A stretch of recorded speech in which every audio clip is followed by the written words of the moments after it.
anh ở đằng nhìn tuổi mấy tuổi chuột rồi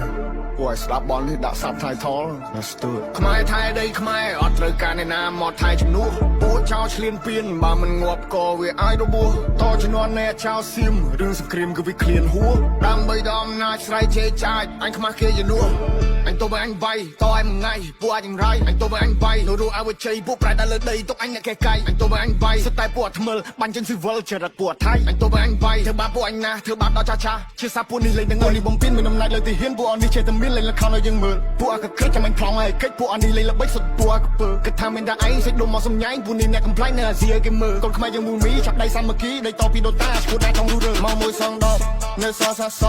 អត់មានអ្នកកោះរាប់លើដីខ្មែរអត់មានអ្នកហែពួកអាបសោអញមានឈាមខ្មែរដូនតាអញថែដល់ទីបញ្ចប់ពួកនេះលប់ឡាយមានសាសនាដែរតែធ្វើដោយលប់